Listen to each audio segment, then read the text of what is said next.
Hey everyone, in this video, I want to share the journey of how I went from spending the past year building one of my dream games in Unreal Engine 5 to pivoting to a smaller project and then rebuilding that same game again in Godot, this time in 2D. It wasn't the route I originally planned, but in the end, it's the one that got me across the finish line. I was able to actually ship the game, and somehow it turned into something incredibly fun and addictive. And before I get into it, I want to thank my family, friends, and everyone from Reddit who helped test the game, supported me, and kept me motivated with all the positive feedback.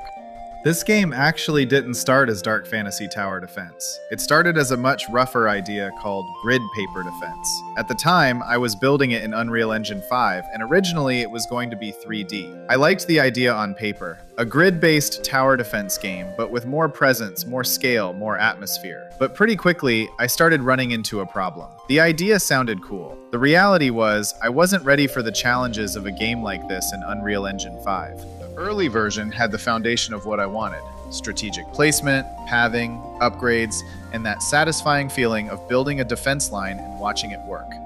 But the more I worked on it in 3D, the more I realized something important. For a game like this, clarity matters more than spectacle. Tower defense lives or dies on readability and replayability. You need to instantly understand where enemies are going, what your towers are doing, what your range is, what your choke points are, and whether your maze is actually working. And in 3D, at least for the version I was building, I was fighting the presentation, animations, and bad logic more than I was improving the game. So I made a big decision. I scrapped the direction, pivoted hard, and rebuilt it in Godot as a 2D game. That change was massive. The second I moved it into 2D, the game started making sense much faster. Iteration became quicker. The board was easier to read. Enemy routes were easier to understand. Tower placement felt cleaner.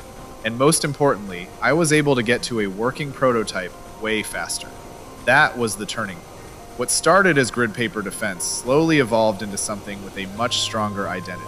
And thankfully, I had started this prototype for all of the shapes to be able to be replaced with animations and images. At this point, I felt like I could actually pivot on the theme of the game and make something that I would be proud of: a dark fantasy, maze-building, roguelite tower defense game. From there, the vision became a lot clearer. I didn't just want to make a basic tower defense game. I wanted to make something that felt like a return to the older style of tower defense games I loved, where the gameplay is readable, strategic, and satisfying, but with modern systems layered on top. You know, how Warcraft 3 custom games used to be. So the core concept became: build a deadly maze, survive waves, upgrade towers, and then, on top of that, add roguelite artifact synergies, branching upgrades, a merchant, progression system, co-op, and a dark fantasy atmosphere. That combination became the soul of the project. One of the biggest systems I built was the artifact system. I wanted runs to feel different every time, not just because you built in a different pattern, but because your entire strategy could shift depending on what drops you got. So artifacts became a huge part of the game's identity. Some improve tower behavior, some boost utility, some create entirely new synergies, some reward risk, and together, they push the game away from just place tower, upgrade tower into something much more build-focused. That roguelite layer made the game feel alive. Then on top of that, I added tower progression, branch upgrades, support interactions, enemy variations, ground and air pathing, and all the little systems that make a tower defense game feel like it has depth instead of just activity. Combine that with stacking abilities with friends in online co-op, and the game, as Todd Howard would say, it just works. A huge amount of development time went into the systems players may never even consciously think about.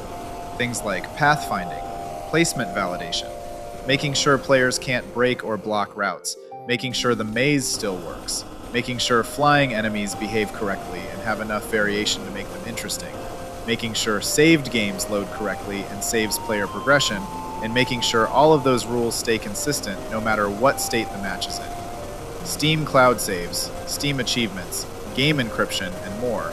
That's the kind of work that doesn't always look exciting in a trailer, but it's what makes the game actually feel solid. And because this game is built around the maze itself being a weapon, those systems mattered a lot. One thing I also learned during this process was that making the game and marketing the game are two very different skills. I tried making 2 trailers myself, and the feedback was pretty mixed. Even though they weren't quite hitting the mark, they helped me understand what the game needed visually and emotionally. Eventually, I found someone on Fiverr to help with the trailer, and they absolutely nailed it. The final result was way more flashy and punchy, and it captured the exact tone and style I wanted for the game. Then there was multiplayer. I didn't want this to just be a solo tower defense game. I wanted it to support online co-op, because building a maze with friends and discovering broken artifact combinations together felt too good not to chase. But multiplayer adds a whole different layer of complexity. Suddenly, every tower placement matters across the network. Every upgrade, every enemy state, every artifact, every UI update, every wave event, every lobby flow, every sync issue. And that ended up being one of the hardest parts of the project. There were times where I had to fight with lobby IDs, Steam integration, controller behavior, replicated state, UI consistency, and all the invisible edge cases that come with online systems. But getting that stuff working was worth it, because co-op changes the energy of the whole game. It stops feeling like just a defense puzzle and starts feeling like a shared strategy session. Visually, the project changed a lot too. The earliest versions were much more placeholder heavy and experimental. Over time, I kept pushing it toward a more cohesive, dark fantasy identity. I wanted it to feel readable like a classic strategy game, but with more mood. Not just generic fantasy. Something darker, heavier, and more memorable. That meant constantly refining the towers, finding assets online I liked for the enemies, creating UI, icons, effects, menus, and the overall tone until it felt like it belonged to the same world.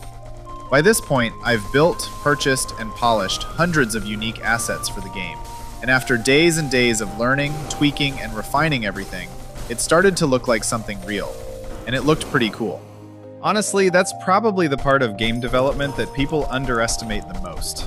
Not starting, not even prototyping, finishing, completing the project, getting the game to the point where the menus work, the controls feel right, the UI behaves, the systems don't collapse under edge cases, multiplayer actually functions, and the whole thing starts to resemble a product instead of a prototype.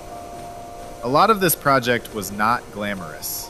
A lot of it was rebuilding systems, cleaning up design decisions, simplifying things that were overcomplicated, and making hard calls about what the game actually needed. But every time I did that, the game got stronger and more reliable. What I'm proud of is that the original idea survived, even though almost everything around it changed. It started as grid paper defense. It started in 3D. It started in Unreal Engine 5. And it could have easily stayed stuck there as an idea that never quite worked. Instead, by pivoting to 2D, rebuilding it in Godot, and focusing on what was actually fun, it became something much more solid. A dark fantasy tower defense game built around maze creation, synergy, co-op, and replayability. This theme and setting is something I'm much more passionate about. Having that interest is what made it so I could make it to the finish line. And that's really the biggest lesson from making this game. Sometimes progress doesn't come from forcing the original plan to work. Sometimes it comes from being willing to throw out the wrong version and rebuild the right one. Everything became better when I stopped asking, how do I preserve the original idea exactly as it was? And instead asked, what version of this is actually the most fun? What do I want to play? That question changed everything. And now, after all the pivots, prototypes, rewrites, art passes, and system work, Dark Fantasy Tower Defense is real. Thanks for watching. Let me know what you'd like to see next. Maybe I can break down art, multiplayer, artifacts, Steam launch prep, towers, projectiles, or something else.